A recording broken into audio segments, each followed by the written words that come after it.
दोस्तों नमस्कार, स्वागत है आपका आज के कार्यक्रम में। आज हम चर्चा करेंगे film Ramayan the legend of prince Ram की।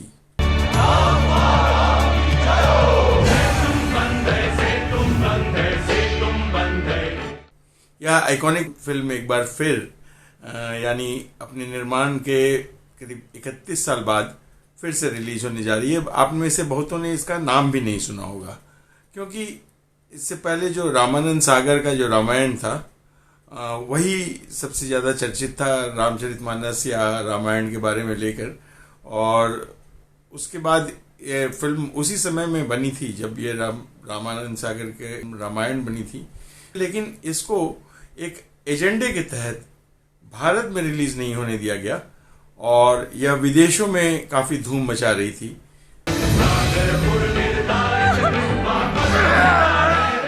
इसके बारे में हम विस्तार से बताएंगे पूरा, लेकिन इससे पहले आपको एक और बात बताऊं कि रामानंद सागर का जो रामायण, जो उनका सीरियल था, जो मेगा सीरियल रामायण, जो आज तक टीवी के इतिहास में दुनिया भर में सबसे ज़्यादा देखा जाने वाला धारावाहिक है, उसको भारत में कैसे एक राजनीतिक एजेंडे के तहत उसको उतारा गया था और कैसे वो मतलब एजेंडा पलट गया और वो जो एजेंडा था वो फ्लॉप हो गया और सीरियल हिट हो गया, सुपर हिट।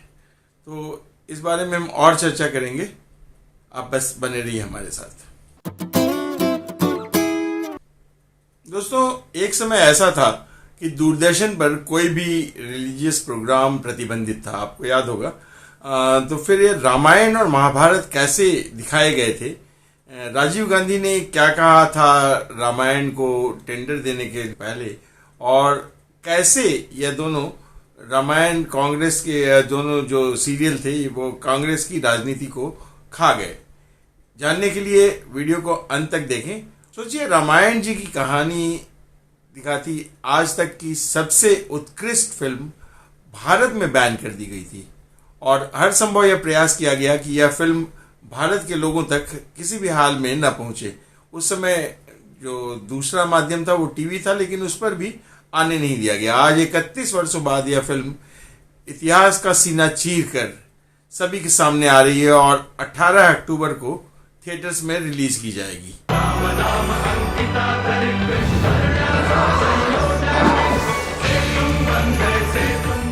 इस फिल्म को किसने बनाया था, कैसे यह फिल्म बैन रही, उस बारे में हम आज जानते हैं कि कैसे कैसे षड्यंत्रों से भगवान राम के देश में ही राम पर बनी फिल्म को रोक लगाई गई, उस पर बैन लगाया गया और उसका क्या प्रतिफल मिला।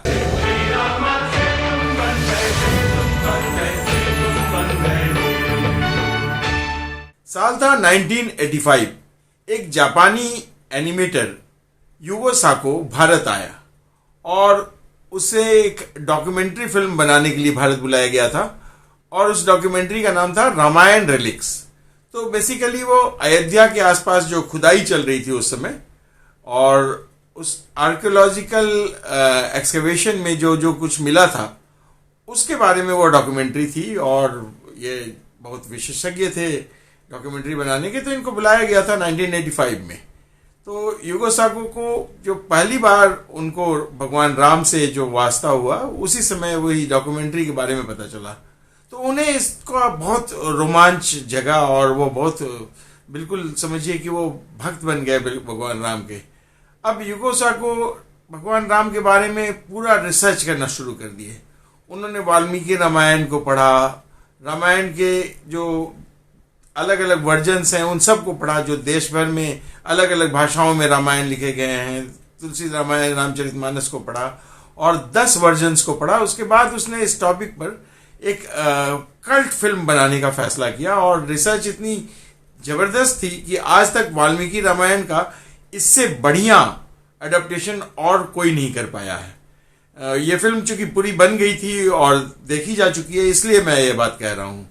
युगो साको ने कहा कि वो एनिमेशन पर एक फिल्म बनाएंगे। ये फिल्म जो है वो किसी हीरो हीरोइन को लेकर नहीं बनाएंगे। तो उस समय विश्व हिंदू परिषद था, वो भगवान राम के जो बारे में इस तरह की बातें उठने लगी कि एनिमेशन से कार्टून फिल्म बनेगी, तो वो बहुत चिढ़ गए वहाँ के लोग और उन्होंने कहा कि नहीं नहीं, इस पर हम नहीं बनने देंगे। तो ऐसा अंदेशा था कि उस समय मतलब विश्व हिंदू परिषद उनसे लड़ाई झगड़ा करता या फिल्म के प्रदर्शन में परेशानी खड़ी करता। तो उससे पहले युगो साको उनके साथ बैठे, विश्व हिंदू परिषद के नेताओं के साथ। उन्होंने कहा कि किसी एक्टर को लेकर अगर यह फिल्म बनाएंगे तो वो व्यक्ति तक सीमित रह जाएगा, उस व्यक्ति को, फिर उस व्यक्ति के चरित्र, उस व्यक्ति के कैरेक्टर, उस व्यक्ति के व्यवहार, सब पर भगवान राम का जो चरित्र है वो उसके साथ मैच नहीं करेगा, ऐसा युगो साको का मानना था। तो इस बात से विश्व हिंदू परिषद के लोग जो है वो समझ गए और उस समय उन्होंने एक राम मोहन नाम के जो भारत के आर्टिस्ट थे उनको चुना, युगो साको ने। अब आप पूछेंगे कि राम मोहन कौन थे, तो राम मोहन को भारत में फादर ऑफ एनिमेशन कहा जाता है। और फिर 450 लोगों की एक ऐसी टीम बनाई गई कि एक एक आदमी अपने काम का बेस्ट। युगो साको ने अपने जीवन के 10 वर्ष केवल इस प्रोजेक्ट में लगा दिए, क्योंकि इतनी जो जोरदार स्क्रिप्ट उनके पास मिली नहीं थी और उसको वो बिल्कुल एक ऐतिहासिक फिल्म बनाना चाहते थे। तो उन्होंने जापान और भारत के बीच करीब 60 चक्कर लगाए और $13 मिलियन उस समय में इस प्रोजेक्ट पर खर्च किया गया। $13 मिलियन, आप कैलकुलेट कर लीजिएगा फिगर कितना होता है। तो उतना इन्होंने उस समय में खर्च किया और इसे कंप्लीट किया। उन्होंने, आप कंपेयर कीजिए कि एक फिल्म आदि पुरुष आई थी जिसके हर सीन में कोई ना कोई प्रॉब्लम थी, वहीं दूसरी ओर जो जापानीज व्यक्ति था उसने इसमें इतना डिवोशन से भगवान राम की कहानी का चित्रण किया कि उससे बेहतर आज तक कुछ नहीं है। आप इसका रिसर्च देखिएगा, अभी आ रिलीज होने वाली 18 अक्टूबर को। इसका रिसर्च, इसकी स्क्रिप्टिंग, इसका एनिमेशन, सब कुछ इतना सुंदर कि लोग मंत्रमुग्ध होकर देखते रह जाए। वो एक बार दिखी भी थी, उसका भी जिक्र करूंगा आगे। श्री रघुवर राम की जो वानर सेना सेतु बांध रही थी, तो इसमें फिर हनुमान और उसके गीत और उसमें कैसे 4K में उसका एनिमेशन हुआ, ये सारा कुछ इस बार मतलब आपको देखने में समझ में आएगा कि उन्होंने कितनी मेहनत की थी। तो 1993 में यह फिल्म बनकर तैयार हो गई, रिलीज ही नहीं हुई। भारत में इस फिल्म को बैन कर दिया गया। अब क्यों बैन किया गया ये आप समझिए। कि जापान में यह फिल्म रिलीज हुई, वहां भयंकर हिट रही, पूरे वर्ल्ड वाइड रिलीज हुई, वहां आज तक मतलब उसका इसकी चर्चा हुई। लेकिन जहां भगवान राम का देश है उसी में बैन कर दी गई, उसका कोई कारण नहीं बताया गया। और जहां भारत में सबसे ज्यादा जो भगवान राम के भक्त हैं वहां, और जापान में, चाइना में, पूरी दुनिया में ये रिलीज हुई और बहुत लोकप्रिय रही।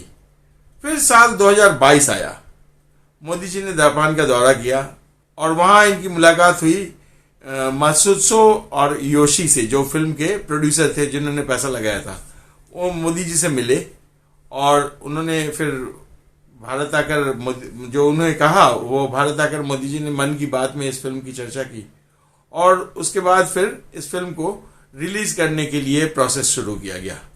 अब यह फिल्म उन्हीं प्रयासों से भारत में रिलीज हो रही है। लेकिन उस समय भारत में रिलीज क्यों नहीं हो पाई थी, उसको हम जानने की कोशिश करते हैं कि क्या कारण था कि 93 में जब पूरी तरह से फिल्म बन के तैयार हो गई और पूरी दुनिया में देखी गई। तो देखिए, जिस समय की हम बात कर रहे हैं उस समय की राजनीति कुछ ऐसी थी कि इस फिल्म के आने से वो पूरी की पूरी तरह से वो एक पार्टी को, आप भी समझ रहे हैं किस पार्टी को, उसको फायदा करता। क्यों? क्योंकि 1992 के 6 दिसंबर को बाबरी ढांचा टूट गया था और उसके बाद इस देश के जो कई हिस्सों में पूरा माहौल गर्म था, राममय माहौल था, ऐसा कहा जा रहा था, राजनीतिक विश्लेषकों का कहना था। तो हर राज्य में जहां भाजपा की सरकार थी वहां प्रेसिडेंट रूल लगा दिया गया, जबकि सबसे अधिक जो दंगे हुए थे वो महाराष्ट्र में हो रहे थे जहां कांग्रेस का शासन था। लेकिन इसको जो बीजेपी के शासन वाले राज्य थे उनको टारगेट किया गया। जो तानाशाही अभी कही जा रही है ना, वो ओरिजिनल तानाशाही कैसी दिखी थी उस समय में, अगर आप लोग कोई मतलब जो दर्शक हैं उन्हें याद ही होगा ज्यादातर को, कि कैसे 92 में और 92 के बाद वो हर बीजेपी रूल्ड स्टेट को प्रेसिडेंट रूल लगा दिया गया वहां, और उसके बाद फिर पूरे देश में एक समझिए अघोषित आपातकाल लागू हो गया था। महाराष्ट्र में आलम यह था कि जहां कांग्रेस का शासन था वहां दंगे देशव्यापी थे, और करने वाले जो शांतिप्रिय समाज द्वारा किए गए, आपको उसका अभी और भी कुछ दिखेगा, मतलब अगर रिपोर्ट पढ़िएगा गूगल पर, तो गुजरात में 246 शांतिप्रिय लोगों को पुलिस ने अपनी गोलियों का शिकार बनाया था, महाराष्ट्र में 259, मध्य प्रदेश में 120, असम में 100, और ये आंकड़े सभी राज्यों के अपने अपने आंकड़े थे। मतलब रियल फिगर हो सकता है थोड़ा ज्यादा कम हो, लेकिन इतना तो सरकारी फिगर था। सोचिए, जो पुलिस गोली चलाने को अपनी लास्ट रिजॉर्ट, अपनी मतलब लास्ट वो प्रयास मानती है, उसे इतने लोगों को मारना पड़ा, तो दंगा किस लेवल का होगा। ये दंगा जो है, मतलब आप हंगामा जो है वो किस लेवल का था, आप समझ सकते हैं, अंदाजा लगा सकते हैं आप।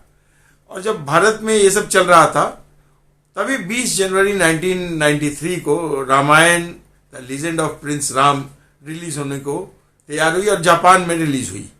तो उस समय भारत में जो तत्कालीन सरकार थी उसने बिल्कुल इसको आने नहीं दिया, क्योंकि उसको लग रहा था कि भगवान राम के बारे में अगर इतना शानदार वर्णन होगा तो लोग जो हैं वो बिल्कुल भगवान राम में हो जाएगा माहौल, तो उससे जो रूलिंग पार्टी है उसको कितना नुकसान पहुंचता है, और जो पहुंचा भी आगे, लेकिन उसके बारे में हम और चर्चा करेंगे आगे।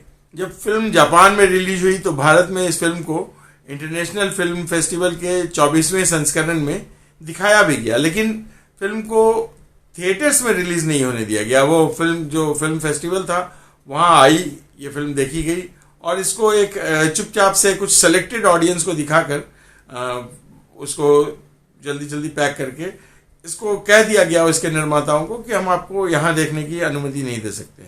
तो ऐसा था। तो फिर भगवान राम, हनुमान जी की जो पूजा भी आग में घी का डालने का काम कर रही थी, वो ऐसा, तो हनुमान मंदिर में राम मंदिरों को भी बंद करा देना चाहिए था। तो सुरक्षा के लिहाज से जो रिस्पॉन्सिबिलिटी है, और एक फिल्म में जिसमें कुछ गलत नहीं है उसे रिलीज करना भी स्टेट की रिस्पॉन्सिबिलिटी थी, लेकिन एक पक्ष को अपीज करना था, इसलिए सत्तारूढ़ पार्टी ने जो अपने वोट बैंक को ध्यान में रखते हुए इसको रिलीज होने नहीं दिया। अभी मतलब आप स्पष्ट तौर पे समझ सकते हैं। एक और राम जी पर बनी फिल्म को बैन कर दिया गया, तो दूसरी ओर अलिफ लैला बनाया जाए और मिडिल ईस्ट की जो इस्लामिक कहानियां थी उनको दिखाया जाए। सीरियल 24 अगस्त 1993 को दूरदर्शन पर टेलीकास्ट भी किया गया था, आपको याद होगा।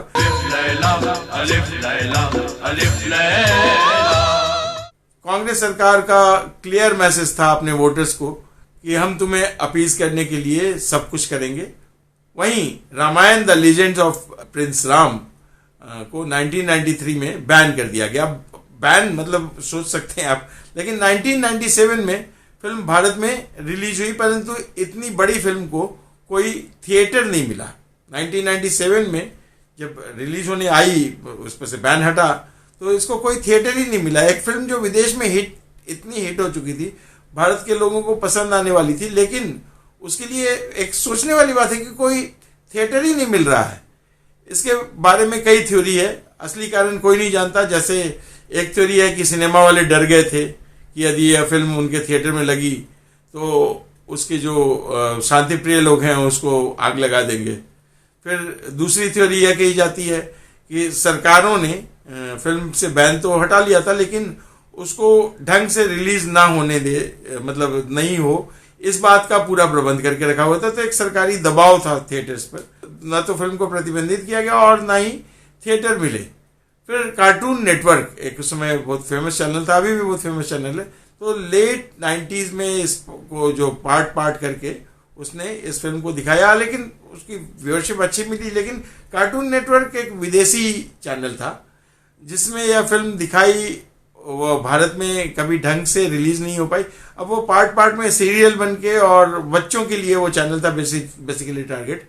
इसलिए आज बोला जा रहा है कि 32 वर्षों के बैन के बाद अब यह फिल्म भारत में रिलीज होने वाली है, और इस बार कुछ ढंग से रिलीज होगी, बहुत अच्छे ढंग से, आप देखिएगा। लेकिन मुख्य प्रश्न है कि सरकारों द्वारा कैसे दूरदर्शन या अन्य प्लेटफॉर्म का प्रयोग अपने पॉलिटिकल गेन के लिए किया जाता था, वो हम आगे देखते हैं। देखिए, जो चीज सरकार के हाथ में होती है उसका प्रयोग राजनीति के लिए किया जाता है, इसमें कोई नई बात नहीं है, ये ऐसा अक्सर होता रहा है। आज जो सरकार है उसने सत्ता में आने के बाद आरएसएस चीफ मोहन भागवत के भाषण दिखा रहे हैं, ये वो सरकार, ऐसा ब्लेम लगाया जाता है। तो दूरदर्शन से अब मतलब, हालांकि अब दूरदर्शन बहुत मौजूद नहीं रह गया है, उसके साथ साथ और भी बहुत सारे चैनल लगे हैं, लेकिन उस पर भी जो भी फायदा मिलता है बीजेपी को, तो उसको वो ये दिखाया जा रहा है। और लेकिन कभी इस पर जो रिलीजियस प्रोग्राम थे उनको रोक दिया गया था। फिर भी अब रामायण कांग्रेस के समय में कैसे आया, दूरदर्शन के पर धर्म से कैसे जुड़ा दूरदर्शन, और मतलब कांग्रेस के समय में जिसने बिल्कुल सारे धर्मों के प्रोग्राम को दूरदर्शन पर से बैन किया हुआ था, जब इकलौता दूरदर्शन का राज हुआ करता था। तो चलिए, रामानंद सागर का जो उनका जो सीरियल आया, ओमेगा सीरियल, वो कैसे आया वो बताते हैं हम आपको। दूरदर्शन की शुरुआत हुई थी, आपको याद होगा, 15 सितंबर 1959 को, जब ये ऑल इंडिया रेडियो का एक पार्ट हुआ करता था। उस समय दूरदर्शन एक अलग आइडेंटिटी नहीं थी और केवल दिल्ली में प्रसारित होता था। 1972 तक दूरदर्शन की पहुंच मुंबई और अमृतसर तक होने लगी, और उसके बाद 1975 में यह देश के कोई अन्य शहरों में वो लो पावर ट्रांसमीटर एलपीटी बोलते थे, उसके जरिए फैला। 1990 आते आते आपको याद होगा 82 एशियाड के बाद से, जब उस समय एक सफल प्रसारण हुआ, रंगीन प्रसारण, तो उसके बाद दूरदर्शन जो है वो चारों ओर फैला। Flowers of peace.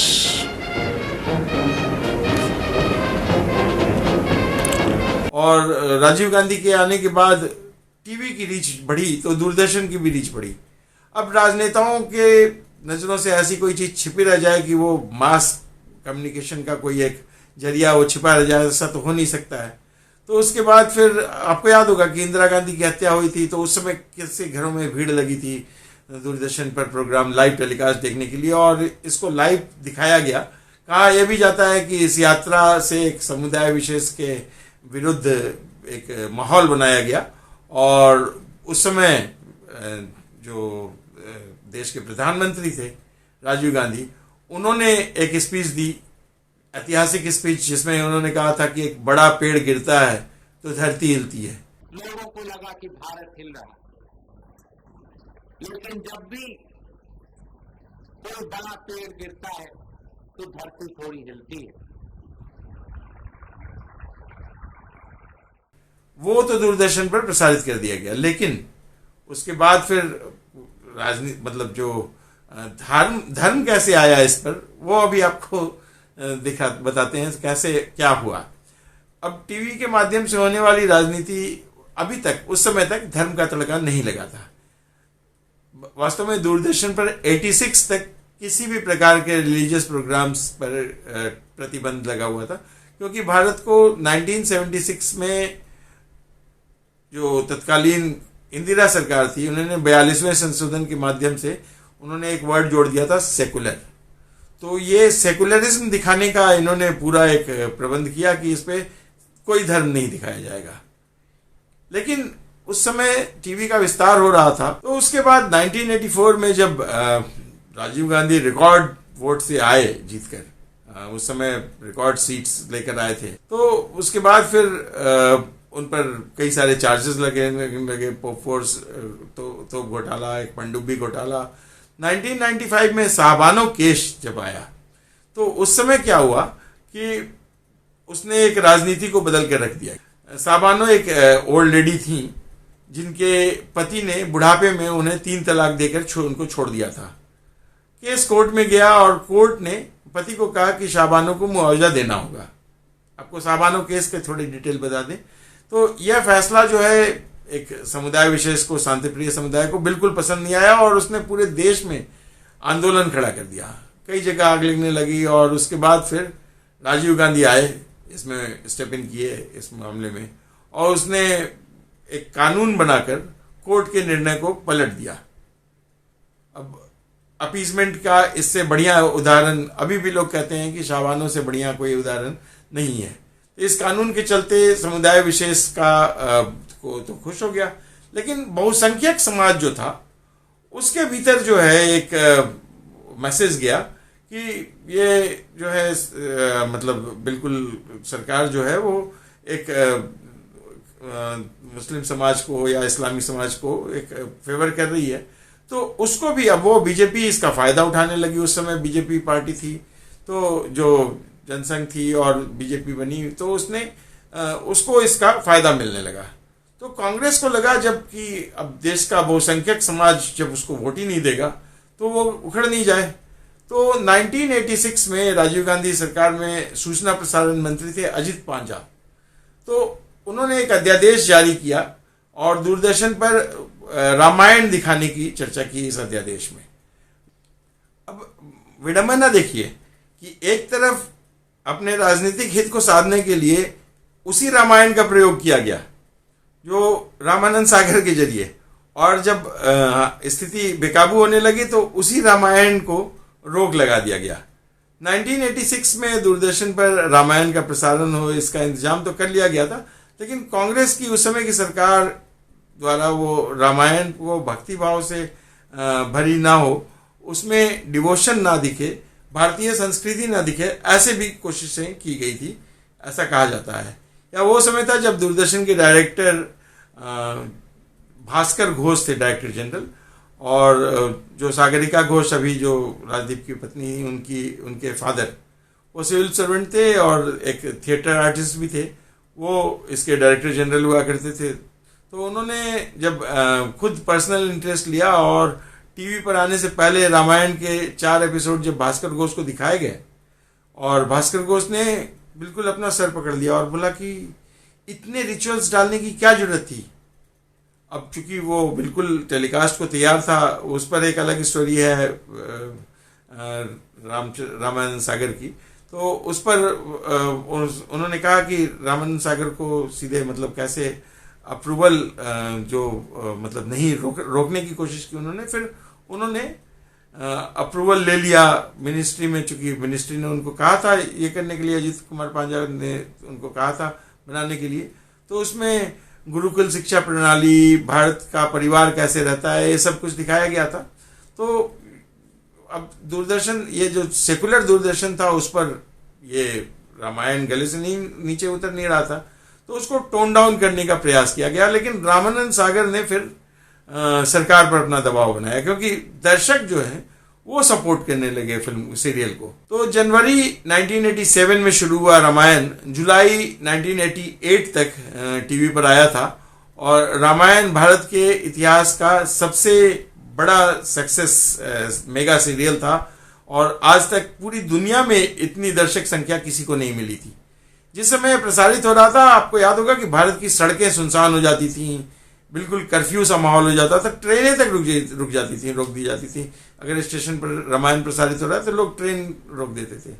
और फिर अरुण गोविल को उन्होंने कांग्रेस ने, अभी जो बीजेपी के सांसद है अरुण गोविल, उनको उस समय कांग्रेस, मुझे याद है मैं उस समय इलाहाबाद में था, तो वीपी सिंह के अगेंस्ट वो प्रचार करने आए कांग्रेस की तरफ से। उन्होंने मंच पर पूछा था कि क्या मैं रावण जैसा दिखता हूँ, और उसमें जो कैसे मतलब उन्होंने वीपी सिंह उस समय वहाँ से लड़ रहे थे इलेक्शन, और वीपी सिंह जब कांग्रेस के खिलाफ वोट मांग रहे थे, इसको अरुण गोविल को रावण कह दिया था उन्होंने भाषण में।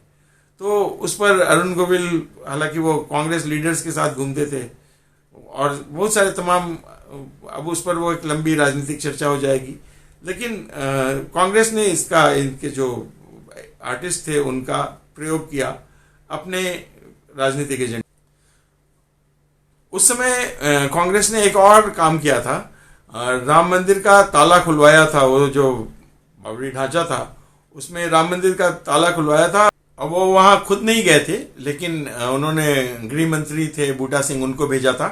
और एक वो डुअल गेम खेल रहे थे राजीव गांधी, एक तरफ वो वहां गए नहीं मंदिर में, और जो बहुसंख्यक समुदाय था उसको इस्तेमाल करने के लिए ये रामायण सीरियल लेके आए, फिर मंदिर का ताला खुलवाया, लेकिन ये बैकफायर कर गया।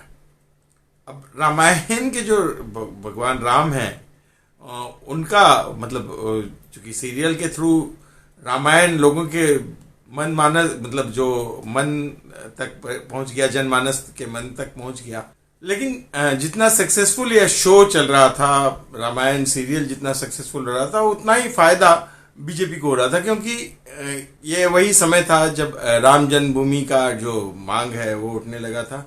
आपको याद होगा कि लाल कृष्ण आडवाणी ने फिर इसके लिए अयोध्या में शिलान्यास के लिए एक पूरा यात्रा निकाली थी बहुत बड़ी, और अयोध्या की धूल गली गली में घूमकर और लोगों को उसमें ईंटें जमा करने की एक वो शुरू हुई थी। आपको याद होगा उसके पहले मतलब जब वो बाबरी ढांचा था मौजूद था तब, और आडवाणी राम रथ यात्रा की तैयारी कर रहे थे। ऑफकोर्स इस सारी राजनीति का फायदा जो है वो बीजेपी को मिल रहा था। 1984 के इलेक्शंस में केवल 2 सीटें जीतने वाली बीजेपी, भाजपा जो पार्टी थी, वो 1989 के इलेक्शन में 85 सीटें जीत गई।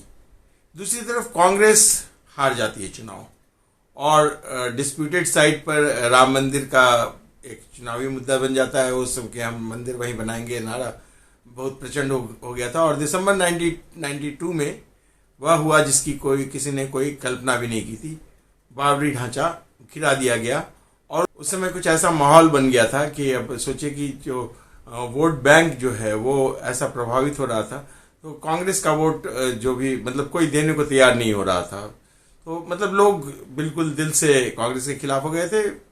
एक पूरा का पूरा उस समय विपक्ष ने सरकार चलाई, और उसको फिर कैसे तोड़ा गया, तो फिर राम जन्मभूमि जो आंदोलन था वो अलग किस्सा है जो कैसे तोड़ा गया। तो गेंद कांग्रेस से निकलकर बीजेपी और जो विपक्षी पार्टियां थी उस समय उनके हाथों में चली गई। लोग जो रामायण का जो देखने का जो फायदा मतलब जो दर्शक था वो भगवान राम के प्रति इतना डिवोटेड हो गया कि उसने कांग्रेस को सत्ता से बाहर कर दिया। तो खैर उसके बाद फिर वो था तो ये कांग्रेस का मास्टर स्ट्रोक, लेकिन इसका फायदा बीजेपी को हो गया, और ये जो ऐसी स्थिति दोबारा ना पैदा हो इसके लिए जब कांग्रेस दोबारा आई सत्ता में, उसने बीजेपी को और जो सहयोगी दलों की सरकार थी उनको तोड़कर फिर दोबारा सत्ता में आए। तो वो 93 में ऐसा ना हो दोबारा, तो उस पर उन्होंने रोक लगा दी, आपको याद होगा।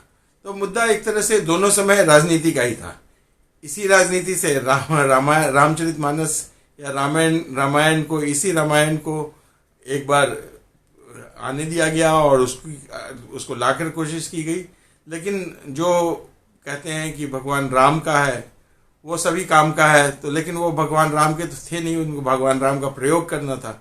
तो वो किसी को मतलब भगवान राम ने भी उनको आने नहीं दिया, ऐसा लोगों का कहना है। पहले दूरदर्शन का प्रयोग कांग्रेस ने किया, अब जो भी सत्ता में होता है वो करती है, वो पार्टी बीजेपी मतलब जो सरकारी संसाधन है उनका प्रयोग करती है। उस समय कांग्रेस ऐसा कर रही थी। अब उसके बाद फिर क्योंकि उस समय केवल लोग दूरदर्शन देखते थे, उसका प्रयोग वो कर रही थी। अब तो आज दूरदर्शन बहुत छोटी सी इकाई रह गई है और बहुत सारे चैनल्स हैं वो दूसरे हावी हो गए हैं, तो अब दूरदर्शन को उस लेवल पर प्रयोग भी नहीं किया जा सकता है। लेकिन कांग्रेस ने अपने समय में केवल दूरदर्शन का प्रयोग नहीं किया, बल्कि कांग्रेस ने धर्म का प्रयोग भी किया था, अपने आप को सेकुलर कहते हुए। इसी कारण जहां एक और टीवी पर एक और रामायण और महाभारत लेकर आए, वहीं दूसरी ओर 1990 में आपको याद होगा the sword of Tipu Sultan नाम का सीरियल लाए, जिसको वो जो अपीसमेंट की पॉलिसी के तहत, और रामानंद सागर का वो कृष्णा आ रहा था, तो दूसरी ओर अलिफ लैला, फिर अरबियन जो स्टोरीज थी वो उस तरह की दिखाई जाने लगी। तो जिसका भारत से कोई लेना देना नहीं था, उस अलिफ लैला का एक भी स्टोरी जो है वो भारत से नहीं था, लेकिन उसको दिखाया गया, उसको एक एजेंडे के तहत दिखाया गया। जहां एक और जय हनुमान आ रहा था, वहीं दूसरी ओर अकबर द ग्रेट दिखाया गया। और ये सब उसको कहते हैं मंकी बैलेंसिंग, कि थोड़ा सा तुम्हें, फिर थोड़ा सा तुम्हारे से, थोड़ा सा तुम्हारे से लिया। ऐसा कांग्रेस करना पड़ रहा था कांग्रेस को। क्योंकि इकोनॉमी के नाम पर ऑलमोस्ट पूरा देश बुरी स्थिति में, सबसे बुरी स्थिति में था। रिलीजन हमेशा राजनीति का तुरुप का इक्का होता है। ये बात उस समय कांग्रेस को भी समझ में आ गई थी, उसने कोशिश की। वैसे अगर दूरदर्शन पर केरला स्टोरी जैसी फिल्मों का प्रसारण होता तो दूरदर्शन पर राजनीतिक भूकंप आ जाता, क्योंकि इसे बीजेपी की पॉलिटिक्स का दिया जाता है। खैर, जिसे नकारा भी नहीं जा सकता है। तो ऑफकोर्स यह बीजेपी की पॉलिटिक्स है। लेकिन आप सोचिए कि भारत की सबसे पुरानी पार्टी जो कांग्रेस है, वो भगवान राम के नाम पर किस प्रकार इलेक्शन जीतने के लिए भगवान राम के नाम का प्रयोग कर चुकी है। वो अभी लोग कहते हैं बीजेपी को, तो ये तो बिल्कुल नई पार्टी है। लेकिन जो सबसे पुरानी पार्टी है उसको भी भगवान राम का सहारा लेना पड़ा। भगवान राम ने उनको अपना साथ दिया नहीं दिया, ये अलग मुद्दा है। तो कभी टीवी पर दिखा के और कभी उनकी फिल्म को बैन करके। तो राम के नाम का प्रयोग केवल बीजेपी ने ही नहीं किया है पॉलिटिक्स के लिए, कांग्रेस ने भी किया है, और बल्कि उस लेवल पर जाके किया है जहां कभी वो राम का नाम का प्रयोग कर रही है और कभी उस नाम को प्रतिबंधित भी कर रही है। ऐसा एक यूनिक सा एग्जाम्पल आप लोगों ने देखा। तो आप क्या सोचते हैं इस पॉलिटिक्स के बारे में, वो बताइएगा अपने कमेंट्स में। और आपको अगर इस बारे में कोई और जानकारी हो तो वो भी हमें कमेंट्स में अवश्य बताइएगा। आपसे एक अपील है कि यह फिल्म जो आ रही है इसको अवश्य देखें। हालांकि अभी वो फिल्म मैंने भी नहीं देखी है, लेकिन जिस कदर इसके विश्व के भर के समीक्षकों ने इसके बारे में कहा है, और इस बार जिस नए कलेवर में आ रही है, जिस नए तेवर के साथ आ रही है, यह फिल्म जरूर एक रिकॉर्ड कायम करेगी, मुझे ऐसा लगता है। तो आज के कार्यक्रम में इतना ही। अब अगले कार्यक्रम में फिर किसी नए मुद्दे के साथ आपके सामने उपस्थित होंगे। तब तक के लिए धन्यवाद, नमस्कार, जय श्री राम।